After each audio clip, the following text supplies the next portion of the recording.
Baik, dulu kita sudah pernah membahas singkat mengenai bimbingan konseling ya di semester 1. Apa itu bimbingan konseling dan apa perbedaannya sih bimbingan konseling, kemudian psikologi, kemudian psikiater. Sedikit saya ulangi mengenai perbedaan ketiga profesi ini ya. Jadi kalau bimbingan konseling itu dimulai pendidikannya melalui pendidikan keguruan atau FKIP biasanya begitu, Fakultas Keguruan dan Ilmu Pendidikan. Kemudian kalau misalkan mau ambil profesi menjadi seorang konselor, jadi mereka bisa membuka praktek dan membuka konseling, itu harus melakukan sekolah lagi, yaitu sekolah profesi biasanya setahun atau 2 tahun. Kalau psikologi dia fakultas sendiri, fakultas psikologi.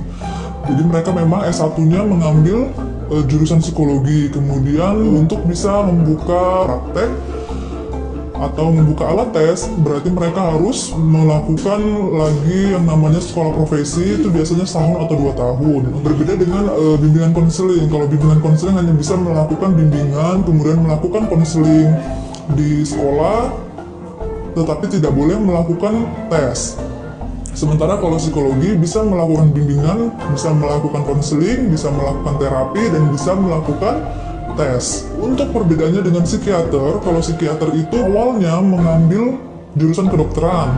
Jadi memang di awal mereka adalah dokter umum, kemudian lanjut lagi untuk mengambil sekolah profesi kejiwaan atau kesehatan mental, atau sekolah profesi psikiater, mungkin setahun atau 2 tahun, nah itu baru bisa dikatakan psikiater. Jadi memang awalnya berangkat dari kedokteran atau dokter umum, baru mengambil spesialisnya lagi, gitu. Jadi kita pisah dulu ya pengertian bimbingan sendiri dan pengertian konseling itu sendiri. Oke, kita langsung saja masuk ke dalam pembahasan kita mengenai bimbingan konseling. Jadi teman-teman juga sudah paham ya bahwa bimbingan konseling itu biasanya identik dengan ruangan yang menerima anak-anak nakal, padahal tidak. Sekarang sudah image-nya berubah. Jadi bimbingan konseling itu membantu rekan-rekan atau peserta didik supaya bisa mengembangkan minat bakatnya, karirnya, dan membantu membuka jalan pikirannya supaya bisa menyelesaikan masalah-masalah kehidupan peserta didiknya. Makna atau pengertian dari bimbingan konseling secara teoritis yaitu pemberian bantuan yang diberikan kepada individu maupun kelompok yang membutuhkan bantuan untuk mengatasi masalah atau menggali potensi yang ada di dalam diri peserta didik. Jadi memang bisa dilakukan secara individu maupun secara kelompok, dan bimbingan ini bisa dilakukan oleh siapapun, bisa dengan guru, misalkan seorang guru atau wali kelas memberikan bimbingan kepada peserta didiknya atau kepada wali muridnya. Nah itu juga dinamakan dengan bimbingan ya, atau kepala sekolah yang memberikan bimbingan kepada guru-guru, atau orang tua yang memberikan bimbingan kepada anak-anaknya, itu juga bisa disebut dengan bimbingan. Sementara kalau konseling bisa rekan-rekan lihat sendiri ya pengertiannya, bahwa konseling itu merupakan bantuan yang diberikan oleh tenaga ahli kepada konseli atau klien. Kalau zaman dulu biasanya disebut dengan klien, tapi saat ini sudah berubah menjadi konseli secara langsung atau tatap muka dalam memecahkan masalah kehidupannya yang dilakukan secara berkesinambungan atau terus-menerus. Jadi memang tidak bisa diberikan secara sekali tatap muka. Jadi memang konseling ini memang harus dilakukan secara langsung atau tatap muka, face to face, dan harus secara kontinu, tidak bisa hanya sekali atau 2 kali, minimal itu 5 atau 6 kali pertemuan supaya menuntaskan masalahnya. Mungkin ada rekan-rekan yang bertanya ya, kenapa sih konseling itu harus dilakukan secara tatap muka atau secara langsung? Supaya kita sebagai seorang konselor itu bisa melihat gerak-gerik atau apa yang dibicarakan oleh klien atau konseli itu apakah real, benar-benar, atau bersungguh-sungguh, atau sedang berakting, atau sedang ada manipulatif di dalamnya. Kalau misalkan melalui video call atau melalui SMS atau melalui WhatsApp, itu kita tidak bisa melihat ekspresi keaslian dari si konseli atau si klien. Makanya memang harus secara langsung supaya bisa melihat apa yang dia sampaikan ini benar nggak sih? Apa yang dia sampaikan ini apakah ada manipulatifnya, atau apakah hanya dibuat-buat atau sedang berbohong, itu kan bisa kelihatan. Kita sudah bahas masing-masing pengertian mengenai bimbingan itu apa, kemudian konseling itu apa.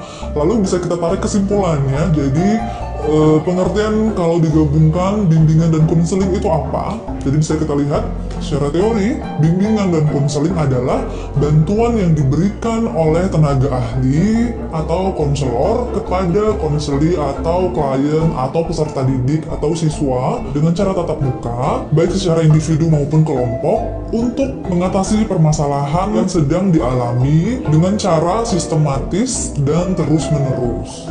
Jadi memang bimbingan konseling itu harus dilakukan secara profesional atau dengan orang yang memang memiliki basic ilmu psikologi atau ilmu kesehatan mental atau ilmu kejiwaan.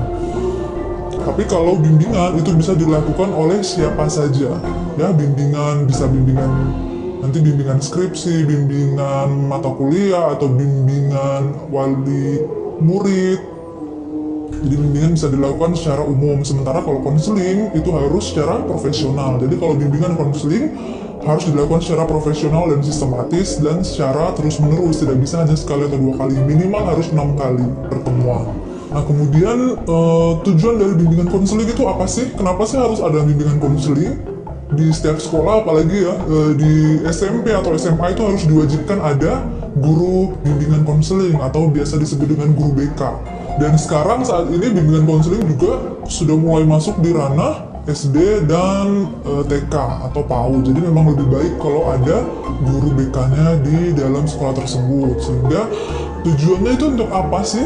Secara khusus itu adalah untuk bantu peserta didik agar dapat mencapai tujuan perkembangannya yang meliputi 4 aspek perkembangan, yaitu perkembangan pribadi, perkembangan sosial, kemudian perkembangan belajarnya, dan perkembangan karir. Jadi kalau misalkan kita bahas satu persatu, tujuan bimbingan konseling itu sebagai membantu individu dalam perkembangan pribadi. Berarti sama seperti yang saya lakukan di awal ya, di semester 1 sebelumnya, bahwa membantu mahasiswa atau membantu peserta didik untuk menemukan dirinya atau memahami dirinya, apa sih yang dia suka, aku ini tipe orang yang seperti apa sih yang harus saya hindari, apa yang membuat saya bisa marah atau apa yang membuat saya menjadi stres dan lain sebagainya. Intinya tujuan bimbingan konseling untuk membantu seseorang bisa menemukan dirinya, menemukan jati dirinya, memahami dirinya, lebih memahami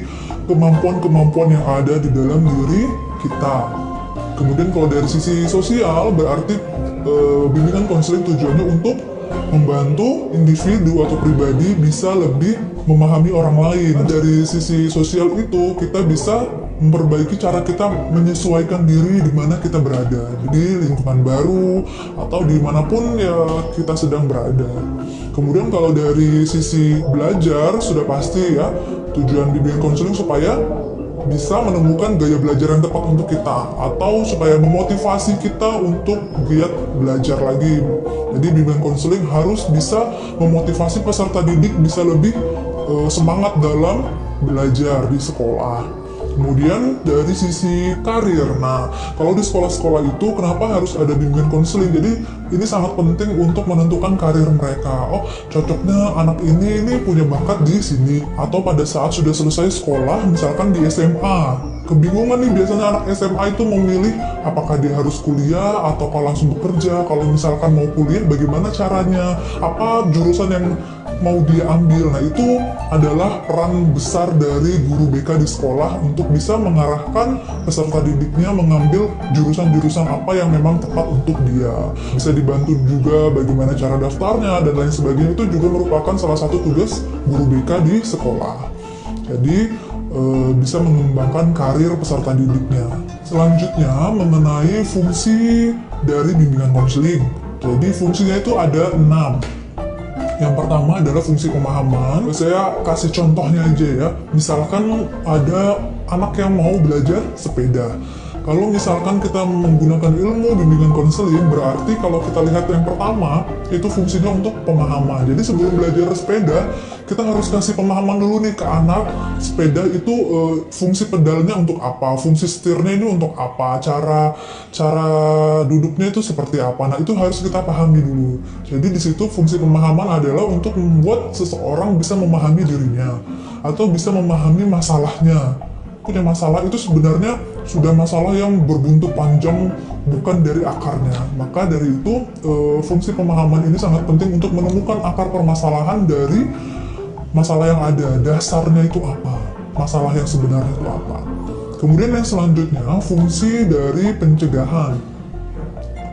Jadi kalau misalkan tadi ya mau belajar sepeda, setelah kita memberikan pemahaman mengenai apa itu sepeda, apa itu stangnya, kemudian cara naiknya. Nah, fungsi pencegahannya bagaimana kita memberikan perlindungan supaya kalau misalkan jatuh itu tidak benar-benar terluka parah. Jadi ada fungsi pencegahannya, bagaimana kalau misalnya jatuh, kakinya harus turun duluan supaya bisa mencegah timbulnya luka yang lebih parah atau dan lain sebagainya. Jadi pencegahan terjadinya masalah, tetapi masalah itu memang tidak bisa dicegah secara 100%.